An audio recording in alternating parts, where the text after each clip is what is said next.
Welcome back to the WAN Manager podcast. In this episode, we're going to check in with Michael Wynston from Fiserve on how he's been handling the remote and distributed workers that popped onto the WAN in the past few months, and see how the network is holding up, the pain points he encountered, and what changes he expects to linger after this pandemic is done, or maybe even become permanent.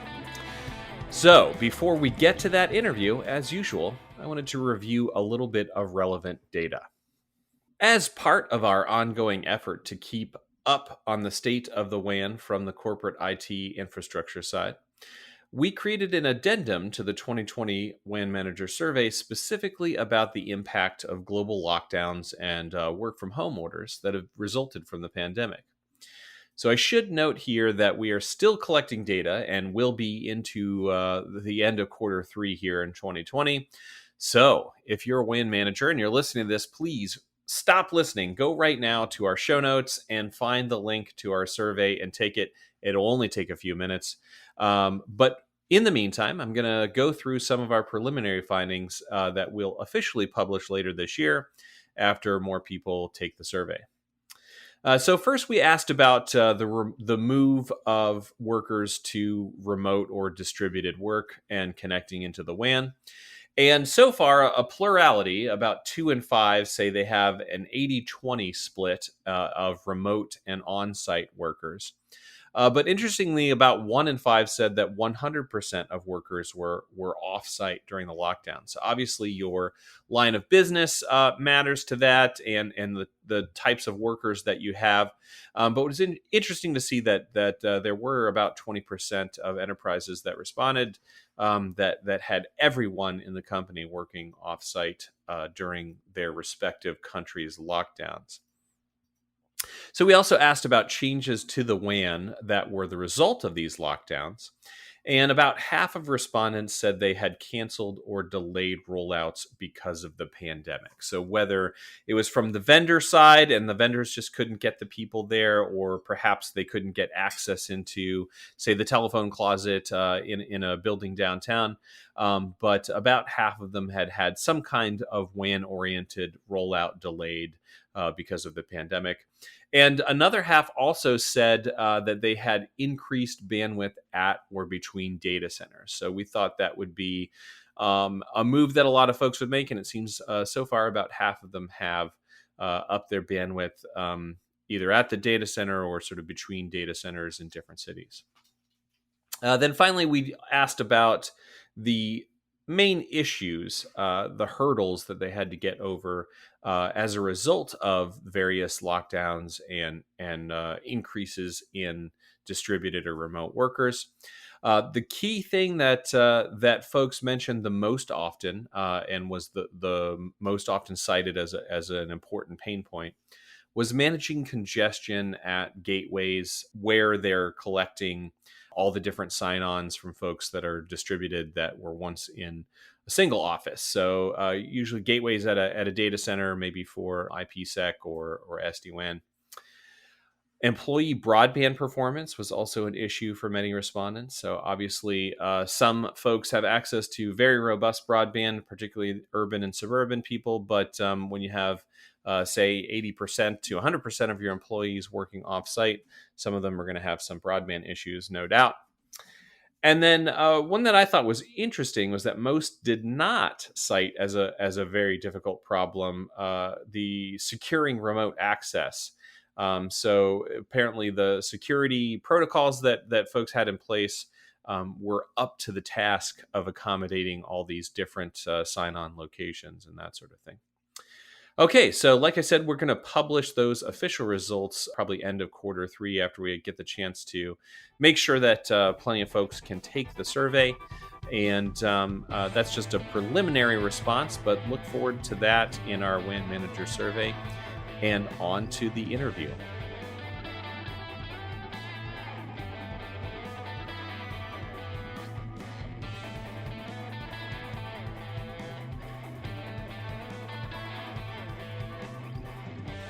Okay, we're here with Michael Wynston, who's the Director of Network Design and Architecture at Fiserve Tech. And Michael, I'm wondering if just first you can introduce yourself and maybe a little bit about your company and tell us what you do there. Sure, happy to be of service. Good afternoon. Michael Wynston, Director of Global Network Architecture and Design for Fiserve. We're one of the world's largest financial services fintech organizations. We do payment processing, banking, government services all around the world. We have customers and locations in just about every continent except for maybe the Arctic. My Hmm. specific role within Fiserve is my team, which is distributed all around the world. I've got architects in Asia Pacific. I have architects in Ireland and EMEA, South America. We're responsible for Fiserve for determining the strategic path for network infrastructure technology. That could be on premises, it could be in public cloud, it could be at service providers. We help set the stage for how our clients connect in, how the data centers operate at a network Hmm. layer, and just about everything in between. Primarily, our focus is on an 18-month timeline because honestly, having been in this industry as long as I have, I've Hmm. never seen anything that really pans out if you try to predict it more than 18 months ahead. Hence Right, COVID right. 19. Yeah, well, and even without things like that, the technologies are constantly changing. The suite of vendors out there is constantly changing. That's what helps keep telegeography in business, though, right? That's good. Absolutely. Yeah, absolutely. All right, so Michael, some folks listening to this might have heard you on our virtual WAN summit back in March, but I kind of wanted to roll back the clock and think back to that time when you talked about this there. But the lockdown came pretty quickly, and just going back to when things first started, how much of your workforce was sort of already in an office situation versus at home, and how much of your workforce had to make that rapid transition to distributed or remote working? So we have a number of different business lines. We have offices where people like you and me go to work every day, do a job 9 to 5, and then leave. We have Hmm. Hmm. manufacturing sites where we make credit cards, debit cards, we Hmm. print statements. We have a very large print facilities business. And we also have a large number of call centers where we service a number of our banking, debit, and credit clients for services for security, fraud, balance checks, things like that. Right. So we had a real distributed landscape of individuals that we had to immediately accommodate to moving from a sitting in the workplace to working remotely. And it Right. was really challenging because of the distribution of that workforce. Right. You mean the geographic distribution of all over? Yeah. Yeah, so the geographic distribution, the different types of work that the folks did. So, for Hmm. example, the folks that work in a credit card facility where we make credit or debit cards, you can't send them home with a printing machine to make Right. credit cards out of their Yeah. house. Although Um, maybe that's coming in the future, right? yeah, The maybe 3D print. in Yeah. the future. Yeah. We'll have to worry about PCI really carefully for Yes. that. Yes. Yeah. So for us, that was a real challenge. Now, Hmm. Fiserv was obviously, like everyone else, very concerned for their associates' health and did everything we possibly could to get people safely locked down, regardless of what the local government or state's mandate was, to get Right. us to Right. safety as quickly as possible. Hmm. And I really appreciate our leadership for that. Yeah. So, somewhere in Absolutely. the middle of March, Fiserv senior leadership made a stay home decision, which Hmm. was primarily directed towards those folks who go to an office 9 to 5, but are easily transitioned to a working remote strategy. Um, we did that by spinning up a number of virtual desktops, both on premises and in public cloud. And a lot of that was enabled because the infrastructure we'd already moved towards had embraced public cloud connectivity, internet connectivity, virtualization, and SD-WAN. Right. So while the transition required a lot of work, it wasn't as big a lift as some of our peers might have had. Yeah. So a lot of things we've heard from those peers in surveying for this and whatnot has been things like, getting devices to everyone. Obviously, some people are on desktops in offices. Then other problems around, say, broadband connectivity for those employees, and then other problems around gateways for, say IPsec or VPN. You said you're already on SD-WAN. Yeah. But out of those things, was there one that was a particular pain point for you, or was there something else? So for us, the biggest challenge was in our call center infrastructure. We Mm-hmm. have thousands of call center agents that we needed to immediately move into safety. At first, like other folks, we tried rotating the workforce or providing social distancing within the workforce, but that's really not sustainable. Especially if Right. you have a rotating call center where people work in shifts, and as try as you might to keep them as sanitary as you can, it can be really challenging. So coming up with the right infrastructure and technology, whether it's making sure, as you mentioned, folks had a high-speed broadband connection at home, or that we had the right infrastructure connectivity through VPNs or SD-WAN, that was quite a big effort. I will tell you, we were really lucky that we were able to spin up as many virtual desktops as we could as quickly as we did in a number of different public cloud providers. Mm-hmm. And for us, because then our end users could reach those public cloud providers via the internet, and then those public cloud services could reach back into our data centers directly, securely. It enabled us to really distribute that workforce as much as we possibly could. And then Right. the folks that had to be in a location, we made sure we moved towards a safer rotation to maintain social distancing. Mm-hmm.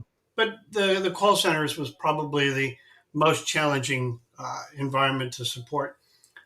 We had a number of folks who had just laptops who went home, and because we are primarily knowledge workers to begin with, Yeah. we've Yeah. all been accustomed, in fintech to we always work. We work from home. We work on weekends. Whether Yeah. you go back to Blackberries or iPhones Yeah. or Androids, That's right. we've been doing this for 20 years. So Yeah. Exactly. I actually, on that note, I wanted to talk a bit about employee broadband and whatnot. But I recall, for those who may not have caught it during the panel in the virtual WAN summit, and we've talked subsequently, that you had said a couple of interesting things. One, that you had a sort of SD-WAN device that went home with a lot of those knowledge workers, and that two, that a lot of them had really big pipes at home. I know I'm here in Northern Virginia. I have FiOS, and I have more bandwidth, I think, than is connected to our office in downtown DC. Right. So, what was your experience there? If you could tell the listeners here who maybe didn't catch the virtual summit. sure. So we had a number of senior executives who needed a more in-office experience at home than your average knowledge worker does. You don't want the CEO to have to remember to reconnect Absolutely. to the VPN every Yeah. 24 hours. So, we sent some of the, very senior leadership, the small form factor SD-WAN platforms that we had been leveraging for the really, really tiny branch offices. And that worked really well because Hmm. those senior leadership either had direct internet access that had already been brought to their home Ah. Hmm. for Hmm. other VPN access, or they had, like you mentioned, high speed broadband. Me, I'm in central New Jersey. I've got Comcast, which, knock wood, has always Yeah. been a really Yeah. reliable provider, and I've got 1 gig internet. Yeah. But Exactly. Yeah. the challenge that we found is Hmm. not the local access to our end users, Right. but rather how they get back into the services they were consuming inside the data centers in public cloud, and how you do that securely. Because Right. it's not simply they're going home and they're going onto publicly accessible websites.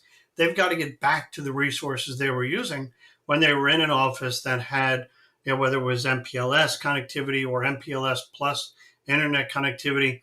So those were, some of the things that, we were very lucky we had started already to move towards a edge networking footprint Hmm. where through a number of colos around the globe, we've built network access points so that our end users could reach those resources in the most efficient way possible, even by hopping on the internet. Because you certainly don't want your user at home to have a 1 gig internet connection, but the data center has an aggregate of 10 Right. gig internet, and you've Right. got 40,000 users all Yeah. trying to come in at the same time. So those are some of the planning challenges that we didn't really, or no one really anticipated, when suddenly you went from maybe 5-10% of your workforce working remotely to 100%. So Hmm. big challenge. Yeah, yeah, exactly. If you had asked me this question before all of this happened, I would definitely guess the worst bottlenecks would have been, just contended service in neighborhoods with everybody, and that didn't really seem to emerge as a problem. So the centralized gateways were more so, it seems. Yeah. Yeah. So okay. So having set all that up, and that's what you did, and you guys were in. It sounds like a pretty good position in the first place. Any changes now that we're sort of 3 months on, and what does the situation look like from where you're sitting here in June? So sitting here in June, and as you can see by watching the local news, there's still a number of states and a number of countries where there are rising cases. Hmm. So Fiserve still, as I mentioned earlier, is most concerned with their associates' well-being and not just putting people back into offices.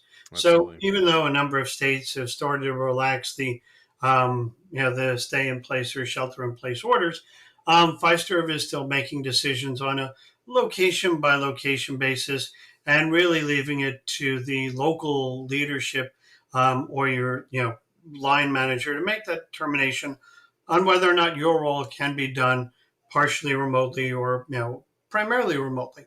Right. I know personally for me and my team, because we're distributed all around the globe, there's no reason for me to, or no value in me going to Jersey City, exposing myself in a large building to other folks, when all the people who are working for me are all around the world, and our leadership is really taking that into account, and it also makes you re-examine your real estate footprint too. So Absolutely. it's Yep. interesting, combination of effects. Yeah, I mean, I've seen several polls floating around from different sources that indicate that these workers who have newly gone remote or distributed realize they can demonstrate to their bosses that they're still just as productive, and their bosses are no doubt, like you said, thinking about real estate costs. No, I definitely expect to see some semi permanent changes arise from this. You think you're going to see the same as well? I Seems. do think we'll see the same as well. But it's not just that the workers have become more productive. Hmm. One of the things I say to my team is, remember, we're working from home. We're not always home working, and that's Right, one of right. the really challenging things. Um, has to become how to create that separation when you're at home from the workspace. So we've tried to encourage Zoom social gatherings. Hmm. So Hmm. on Friday afternoons after we're done with all our meetings, we have a happy hour on some sort of social platform where we get together and talk about anything but work, right? So Yes, yeah, and that's really important, right? So you don't make those social gatherings a right, weekly recap of what work you did that week. yeah, You try to right. talk about other things, and that's what has been really the hardest thing is losing those social connections. Hmm. Hmm. And we've been trying really hard to reinforce those things through one-on-ones, through the happy hour ideas, and that's been as effective as it can be. Yeah, yeah, absolutely. We here at TeleGeography, we do quizzes, so we'll have like everybody get on and take a sort of quiz competition together. Since we're nerds, that Kind of works like great Trivial for us. Pursuit or something Yeah, for nerds. exactly. Yeah. There's an online one called Sporkle that's sort of like user generated, so it's always fresh. So Huh. that's a lot I of like fun. that. Yeah, yeah. All right, so Michael, early on in the episode, I cited some of our survey data. As you know, we've run a sort of mini COVID oriented survey as an addendum to our WAN manager survey. we found so far that about half of WAN managers that we've talked to have delayed rollouts of some sort.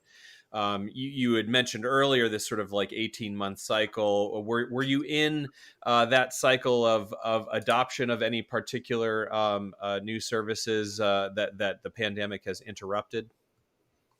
So I think, like a lot of my peers, we experienced supply line challenges with the COVID hitting first in China, where a lot of the network infrastructure stems from. So that's certainly been challenging. We've seen some delays in getting that infrastructure on site. We've also seen some of our telco providers experience challenges in getting new circuits run to get folks into facilities where we have termination points. So Mm-hmm. we've seen a number of those types of situations pop up that have extended some of the timelines for projects we wanted to deliver in 2020. And, obviously because of the economic downturn that we've all felt, we've made sure to evaluate all of the projects that we're doing now to make sure Right. that they're critical to our success in 2020 and what things we can defer to 2021 as we look towards, the economy recovering. Yeah, no doubt. The CFO is going to have a closer look on the ROI of although there's arguments, of course, whether the network is a cost or more of a driver of revenue at certain companies. But in any case, I think things are going to be scrutinized more no matter what, right? So. Thanks for listening to today's episode. If you like the conversations that we're having on this podcast, I think you might be interested in a webinar that we're doing with our friends at Calero MDSL next month. So please join us on August 5th for a discussion about transforming your network with SD-WAN, and specifically what that means for telecom expense management. So I will be there, and so will experts from the Calero MDSL team. And we're going to dig into how networks are evolving, particularly with cost savings in mind. So I have no doubt that we'll talk about what is motivating people to switch to SD-WAN, what lessons they're learning, and some of the potential pitfalls for WAN managers to avoid.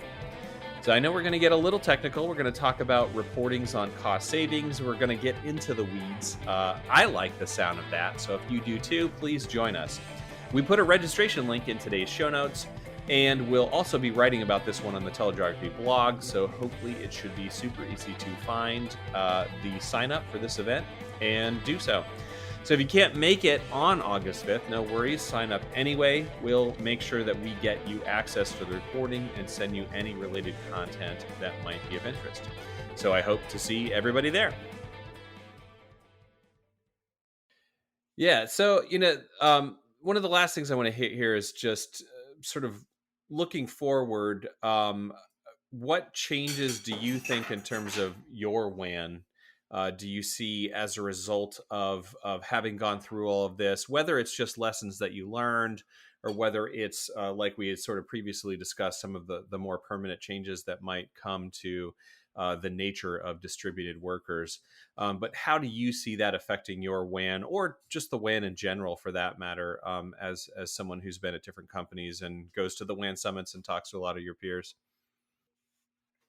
So for us, the impact to our WAN is, even though we've moved towards a remote workforce strategy, it doesn't mean that the circuits can be turned off, right? So even though you're not watching some channels, you're still paying for it on your cable Right. TV, is the Right. way we like to think about it. So in combination, with real estate examination, in combination with possibly a hybrid workforce, depending upon what direction senior leadership chooses to take. We're still rolling forward with SD-WAN migrations. We're still rolling forward with reducing the footprint in some cases for the higher end MPLS-like connectivity in favor of broadband internet at offices that are, definitely go forward. As for our, larger WAN infrastructure, we're in the process this year of, working on transformation for our backbone. And that's obviously still in progress because the data centers will still be there. So Right. from a high bandwidth, high capacity data center to data center footprint, it hasn't really impacted us. Right. And as I mentioned, from a SD-WAN rollout perspective, we're working, in partnership with real estate to figure out how we continue to move that forward. Mm-hmm. Um, Mm-hmm. with our individual service providers, we've been, working with them to make sure that the services that we're bringing into offices are the most optimal that we can get there based on the population and utilization. Um, Yeah, I was going to focus in on that specifically on MPLS. Do you see an acceleration to your pullback on MPLS at all, or anything like that? so for us, specifically talking about MPLS and services like that, typically you're in long-term contracts, Of course, and yeah, 3 to 5 years. because That's right, right. three Yeah, to five yeah, years, and yeah. unless it's at the tail end of a contract, it's not like we can go to the service provider and say, "Hey, everyone's gone home for 3 months. Can we Right, shut the link right. off and not pay for it, or can we cut the bandwidth in half?" There are ways to um, talk to service providers about potentially, scaling back some of the services to push out some of those costs to maybe back end inside, towards the end of the contracts. But, Hmm. really leaving that to my strategic sourcing partners. There Right. really isn't much you can do from a day-to-day consumption perspective, aside from, as I mentioned, continue to roll out SD-WAN in Hmm. those Hmm. offices that we know will go forward, where we had already planned to, reduce some of that MPLS capacity.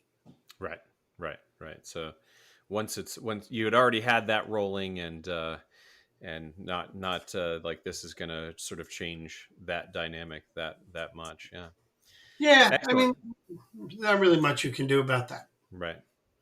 It's really interesting. Is the my last thought here is along the lines of we're in a position just in the industry where this event would have looked, I think, very different 5 years ago than it did now. It's maybe an accident of history, if you will, that a lot of the folks in your position that I've talked to felt like they were much more ready for this than they would have been maybe at a time when all of these different factors, SD-WAN, cloud connectivity, even more robust broadband at home for a lot of people weren't there, which could have been, could well have happened 5 or 10 years ago very differently, right?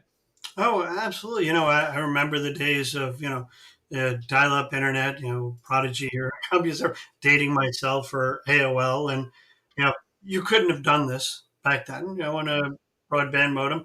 Although the other thing to consider, right, is during those times, most of the end user applications were green screen anyway, right? Right. It's very simple. Right. Yeah, Yeah.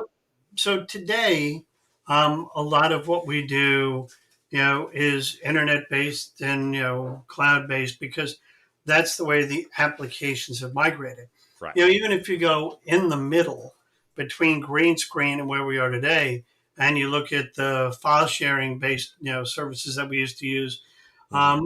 there you had the file acceleration type of services on your WAN infrastructure, and maybe that would have helped a bit. But yeah, absolutely. If we had tried to do this, even 5 years ago, it would have been a completely different picture. Yeah. Yeah. Absolutely. All right, so great place to end. But before I say goodbye, I always like to ask a sort of unrelated question, which is in this case, just what are you missing the most? You're in New Jersey. Things are still pretty locked down there, from what I understand. When life returns to some kind of normal, what's the first thing that you're looking forward to getting back to? I want to go to a full service resort, lay on the beach, and drink dark rum and Diet Coke while I read my book that's That- not technical for 10 days. that's That's what I want to do, that's right? I mean, that could be any time anyway. That sounds awesome. Yeah. Yeah, well, you can't go Excellent. today, right? Because there are so Yeah. many places that are closed. But No flights. Yeah, that's what I exactly. want. Yeah. Yeah. Well, as soon as the flights to the Mexican Riviera or whatever Exactly. gets back online, I hope that you get to do that. That sounds awesome. All I'm saying, Excellent. great location for the next WAN summit. Yes, I've been trying to get them at least to think about Vegas the last few years. We'll see if maybe this helps out. Well, Excellent. Well, Michael, thank you so much for joining us. This is really interesting, and I'd say to the audience, we'll have some notes on this and whatnot. And thank you all for listening very much. thank you for your time, Greg, and thanks everyone. Enjoy your day. Yeah. Cheers. Thanks very much for listening. The WAN Manager podcast is brought to you by TeleGeography, a division of Primetrica Incorporated, and is edited and produced by Jane Miller. I wrote the theme song you're listening to right now, and we get administrative canine support from my dog Honeybun, who you might hear chiming in from time to time when the mood strikes her. If you want to learn more about our data, head over to telegeography.com, where you can find our blog that covers many of the topics we hit here, and you can sign up for our WAN Manager newsletter. Until next time, have a great day.